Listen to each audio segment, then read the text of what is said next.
وجعلوا لله مما ذرأ من الحرث والأنعام نصيبا فقالوا هذا لله بزعمهم وهذا لشركائنا فما كان لشركائهم فلا يصل إلى الله وما كان لله فهو يصل إلى شركائهم ساء ما يحكمون وكذلك زين لكثير من المشركين قتل أولادهم شركاؤهم ليردوهم وليلبسوا عليهم دينهم ولو شاء الله ما فعلوه فذرهم وما يفترون وقالوا هذه أنعام وحرث حجر لا يطعمها إلا من نشاء بزعمهم وأنعام حرمت ظهورها وأنعام لا يذكرون اسم الله عليها افتراء عليه سيجزيهم بما كانوا يفترون وقالوا ما في بطون هذه الأنعام خالصة لذكورنا ومحرم على أزواجنا وإن يكن ميتة فهم فيه شركاء سيجزيهم وصفهم إنه حكيم عليم قد خسر الذين قتلوا أولادهم سفها بغير علم وحرموا ما رزقهم الله افتراء على الله قد ضلوا وما كانوا مهتدين. یہ سورہ انعام کی آیت نمبر 136 سے 140 تک میں نے آپ کے سامنے تلاوت کی ہے. اس میں اللہ تبارک و تعالی نے مشرکین کے ان نئے طریقوں کو بیان کیا ہے جو انہوں نے شرک کی بنا پر گھڑ لیے تھے. چنانچہ آیات کا ترجمہ یہ ہے، اور اللہ نے جو کھیتیاں اور چوپائے پیدا کیے ہیں،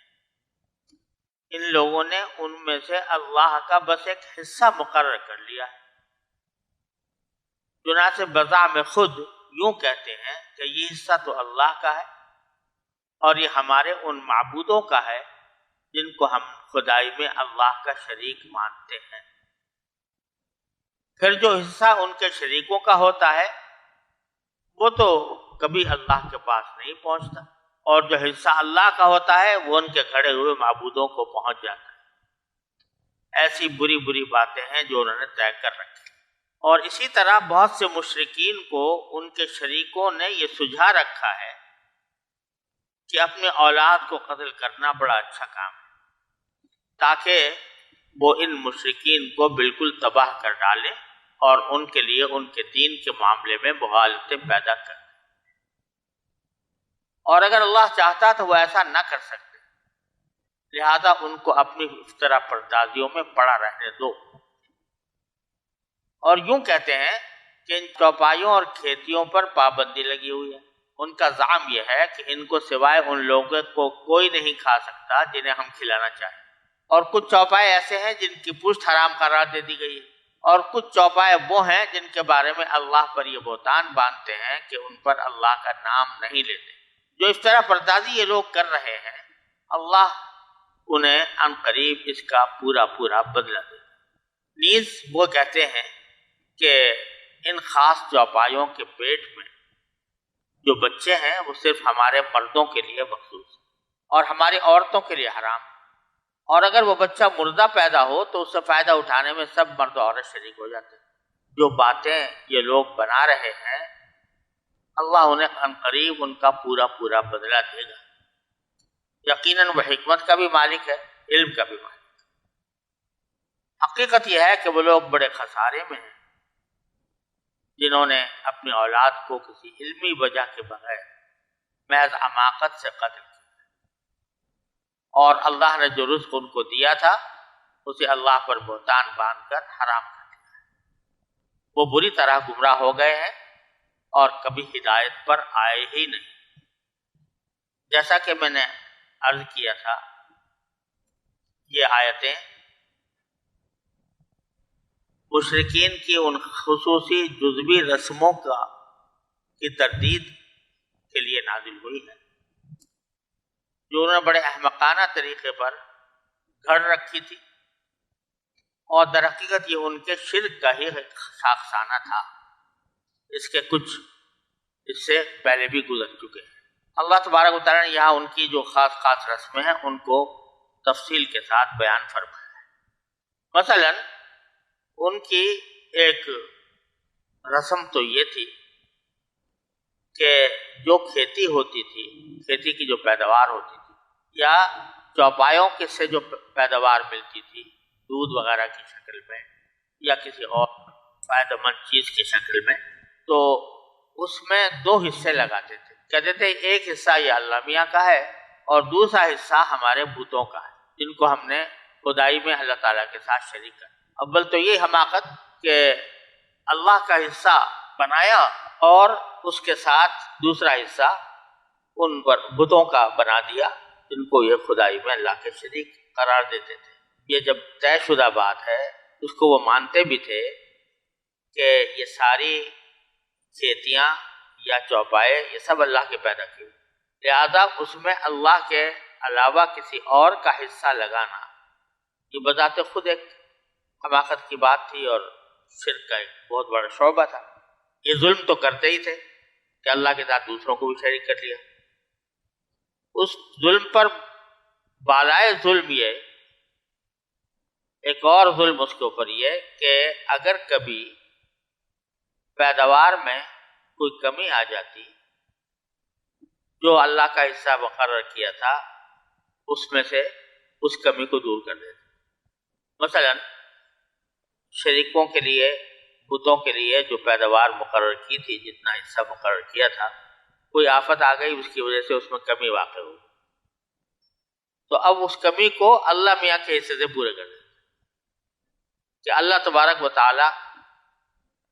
کے حصے میں سے نکال کر ان بتوں کے حصے کو پورا کر دیتے، اور بہانہ یہ تھا کہ اللہ تعالیٰ تو غنی ہے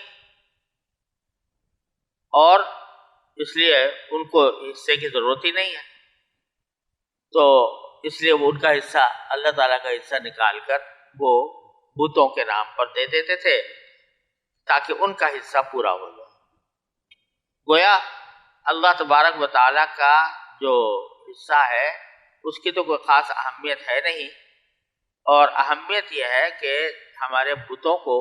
پورا پورا حصہ مل جائے۔ تو اب اس حماقت کا کیا جواز تھا کہ وہ جو اللہ کے لیے رکھا تھا وہ اول تو اللہ کے سوا کسی کے لیے رکھنا ہی نہیں تھا، لیکن جب اللہ کے لیے بھی رکھا دوسروں کے لیے بھی رکھا تو پھر اللہ کے حصے کا میں تو کوئی کمی پیدا ہو جائے تو کوئی پرواہ کی بات نہیں، لیکن بتوں کے حصے میں اگر کمی آ جائے تو اس کی تلافی کرنا اللہ ہی کے حصے سے ضروری سمجھتے تھے۔ اسی بات کو قرآن کریم میں فرمایا وَجَعَلُوا لِلَّهِ مِمَّا ذَرَعَ مِنَ الْحَرْثِ وَالْأَنْعَامِ، کہ انہوں نے اللہ تعالیٰ نے جو چیزیں پیدا کی ہیں، کیا پیدا کیا ہیں؟ کھیتیاں اور چوپائے، تو ان میں سے اللہ کے لیے ایک نصیب بنا دیا، ایک حصہ بنا۔ جعلوا للہ مما ذرع من الحرث والانعام نصیبا، نصیب اس طرح بنا دیا کہ فقالوا ھذا للہ بزعمہم وھذا لشرکائنا، کہ اس طرح بزعم میں خود یوں کہتے تھے کہ یہ تو اللہ کا حصہ ہے اور یہ ہمارے ان معبودوں کا ہے جن کو ہم نے خدائی میں اللہ کا شریک کر دیا۔ ایک تو ظلم یہ، اوپر سے ظلم یہ کہ فما کان لشرکائہم فلا یصل الی اللہ، جو حصہ ان کے جھوٹے معبودوں کا وہ بناتے تھے تو وہ تو کبھی اللہ تعالیٰ تک پہنچتا نہیں تھا، یعنی اس میں سے کوئی کبھی واقع نہیں ہوتی تھی کہ وہ اللہ میاں کے حصے میں پہنچ جائے۔ وما کان للہ فهو یصل الی شرکائہ، اور جو حصہ اللہ تبارک و تعالیٰ کا رکھا تھا وہ کسی نہ کسی طریقے سے وہ ان کے شرکاء کے حصے میں پہنچ جاتا تھا، جس کی تفصیل میں نے ابھی عرض کی۔ ساء ما یحکمون، ایسی بری بری باتیں ہیں جو انہوں نے طے کر رکھی۔ آگے پھر اللہ تبارک و تعالیٰ نے ان کی ایک اور زیادہ سنگین غلطی اور سنگین رسم کو بیان فرمایا ہے کہ اسی طرح بہت سے مشرکین کو ان کے شریکوں نے یہ سجھا رکھا ہے کہ اپنی اولاد کو قتل کرنا بڑا اچھا تھا، وَكَذَلِكَ زَيَّنَ لِكَثِيرٍ مِنَ الْمُشْرِكِينَ قَتْلَ أَوْلَادِهِمْ شُرَكَاءُ، بہت سے مشرکین کو ان کے شریکوں نے یہ سجھا رکھا، یعنی یہ بات مزین کر کے سامنے لائے ہیں کہ اولاد کو قتل کرنا بڑا اچھا کام۔ یہاں اولاد کو قتل کرنے کا ذکر ہے کہ شرکا نے اس کو مزین کر رکھا ہے۔ یہ قتل اولاد ایسی تھی کہ اللہ بچائے، وہ چونکہ اللہ تبارک و تعالیٰ کو تو کہتے تھے کہ بس یہ برائے بیٹھے ہیں، مطلب بے شک پیدا کر کے فارغ ہو گئے ہیں، لیکن آگے ساری ذمہ داریاں اور سارے کام جو ہیں وہ شرکا ہی کرتے ہیں۔ تو چونکہ شرکا ہی سارا کام کرتے ہیں، لہذا ان کو راضی رکھنا بڑا ضروری ہے، یہ کسی طرح ناراض نہ ہو۔ لہذا سارے نذرانے چڑھاوے جو کچھ ہوتے تھے وہ ان شرکا کے بتوں کے آگے لا کے ڈالتے تھے۔ اب اپنی طرف سے یہ گھڑ لیا کہ اگر ہم اپنے اولاد کو قتل کر کے ان کے پاؤں میں نچھاور کریں گے اور ان کو اپنے اولاد کا نذرانہ پیش کریں گے تو یہ اور زیادہ خوش ہو۔ لہذا بعض سنگدل ایسے بھی ہوتے تھے کہ جو ان بتوں کو خوش کرنے کے لیے اپنے اولاد کا نذرانہ وہاں پیش کرتے، اور اسی کو فرمایا جا رہا ہے کہ شیطان نے یا ان کے شرکا نے جو ہے یہ عمل ان کے سامنے بڑا خوبصورت بنا کر پیش کیا۔ دوسرا یہ بھی ہوتا تھا بعض اوقات کہ جس کا قرآن کریم میں کئی جگہ، ایک سے زائد جگہ ذکر بھی آیا ہے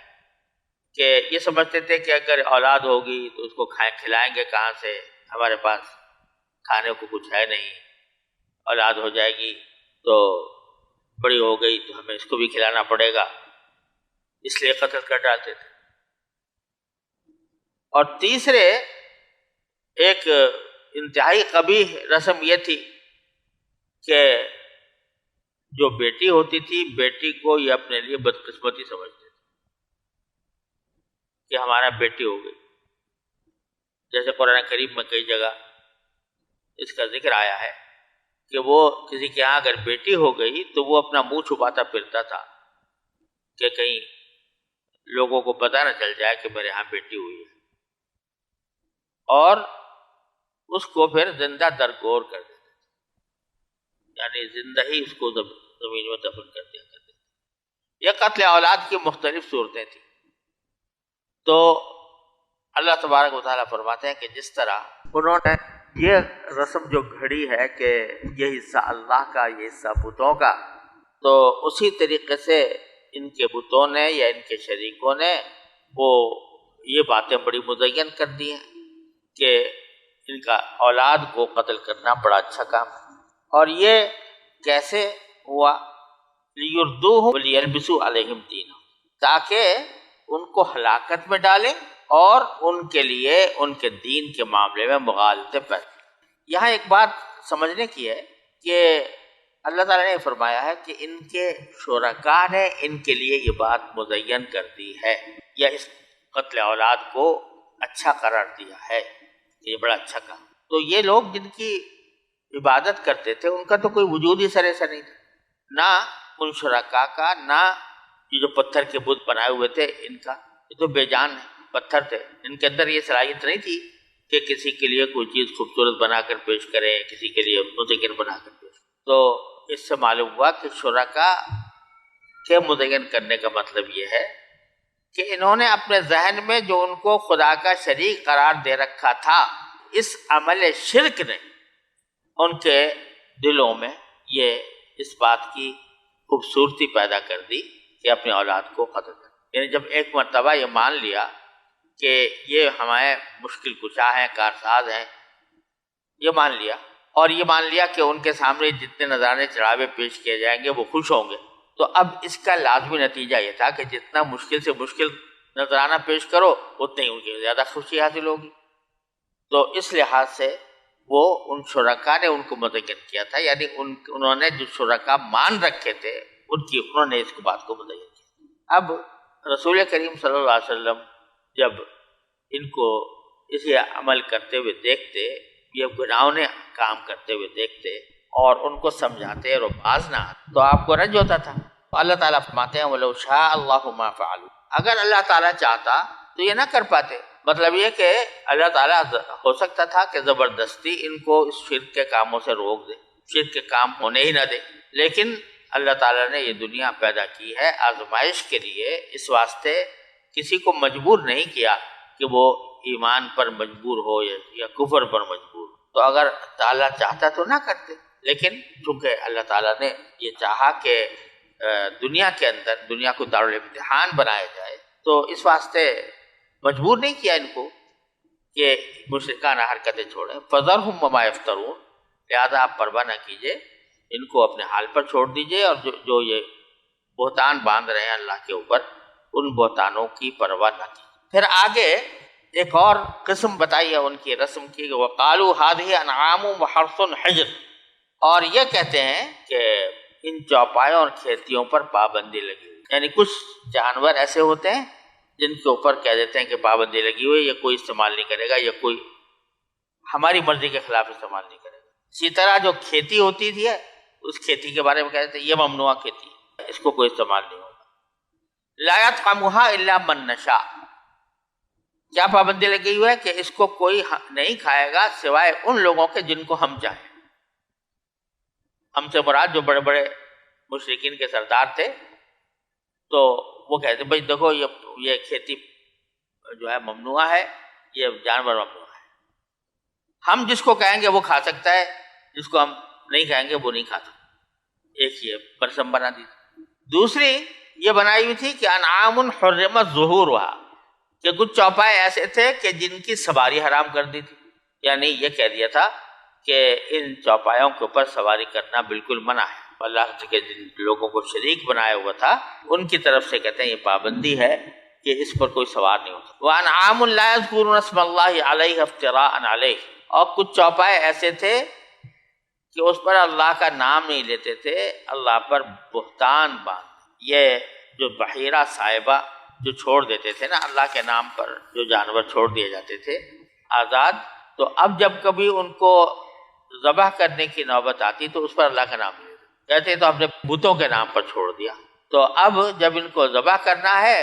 تو ذبح کرتے وقت اللہ کا نام لینے کی ضرورت ہے۔ یہ ہے انعام لا یذکرون اسم اللہ علیہ افتراء۔ عجیب بات یہ ہے کہ خود ان مشرکین کے اندر یہ رسم جاری تھی، چلی آتی تھی ابراہیم علیہ السلام کے وقت سے، کہ جب عام جانور کو وہ کبھی ذبح کرتے تو اللہ کا نام لیتے تھے، اللہ ہی کا نام لیتے تھے، بتوں کا نہیں۔ لیکن کچھ جانور ایسے تھے کہ جن کے اوپر وہ اللہ کا نام نہیں لیتے تھے، جیسے کہ بحیرہ صاحبہ، وسیلہ، حام وغیرہ، یہ جانور ایسے تھے کہ ان پر اللہ کا نام لیے بغیر ذبح کرتے اور اس کو حلال سمجھتے تھے۔ سَيَجْزِيهِمْ بِمَا كَانُوا يَفْتَرُونَ، اللہ تعالیٰ عن قریب ان کو وہ سزا دے گا اس بات کی جو یہ بہتان باندھتے ہیں۔ پھر ایک اور رسم یہ تھی کہ وَقَالُوا مَا فِي بُطُونِ هَٰذِهِ الْأَنْعَامِ خَالِصَةٌ لِّلذُّكُورِنَا وَمُحَرَّمٌ عَلَىٰ أَزْوَاجِهِمْ، ایک رسم یہ تھی، کہتے تھے کہ یہ جو چوپائے ہیں خاص متعین کر کے، ان کے پیٹ میں جو بچہ ہے وہ صرف ہمارے مذکر لوگوں کے لیے ہوگا، عورتوں کے لیے نہیں ہوگا۔ یعنی کچھ چوپائے متعین کیے، ان میں کچھ حاملہ جانور ہیں، تو کہتے تھے ان کے پیٹ میں جو بچہ ہے وہ صرف ہمارے مردوں کے لیے ہے، عورتوں کے لیے حرام ہے۔ لیکن اول تو یہی فضول بات کہ مردوں کے لیے تو حلال اور عورتوں کے لیے حرام، کوئی معقول وجہ نہیں ہے کہ عورتوں اور مردوں میں تفریق کی جائے۔ لیکن اس پر طرفہ تماشا یہ کہ وَإِن مَيْتَةً فَهُمْ فِيهِ شُرَكَاء، اگر وہ حمل مردار نکل آتا، یعنی وہ زندہ پیدا ہی نہ ہوتا، مردار نکلتا، فَهُمْ فِيهِ شُرَكَاء، تو اب مردوں عورتوں کی کوئی تخصیص نہیں تھی، وہ سب مرد بھی عورتیں بھی بڑے مزے لے کر اس کو کھاتے تھے۔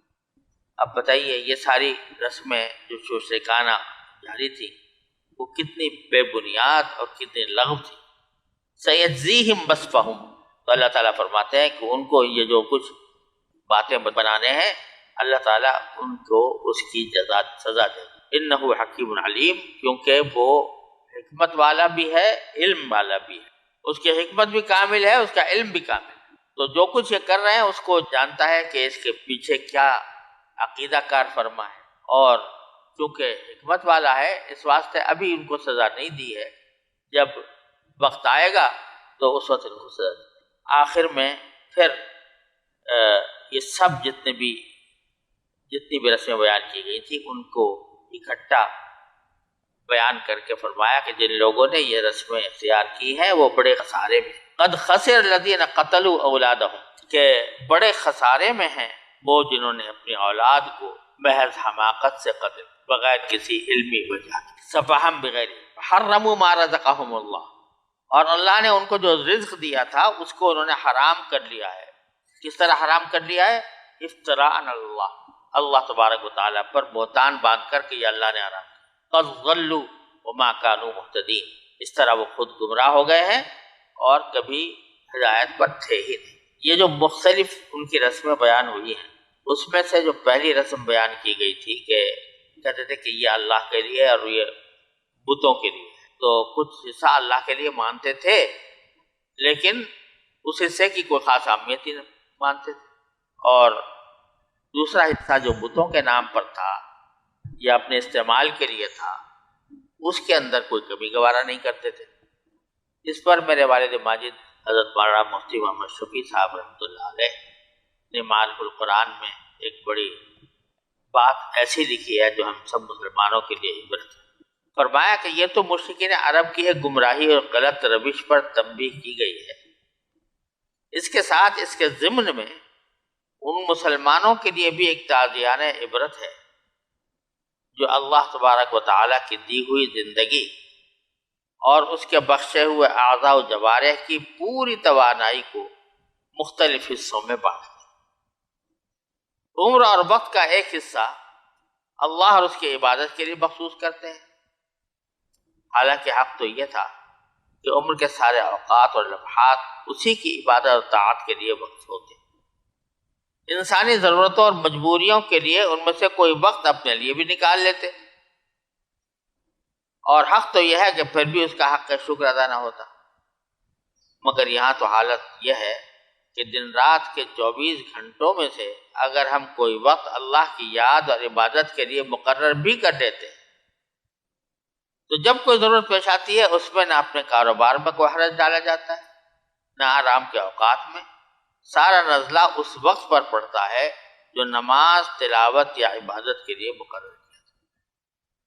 کوئی کام پیش آ جائے یا بیماری یا کوئی دوسری ضرورت تو سب سے پہلے اس کا اثر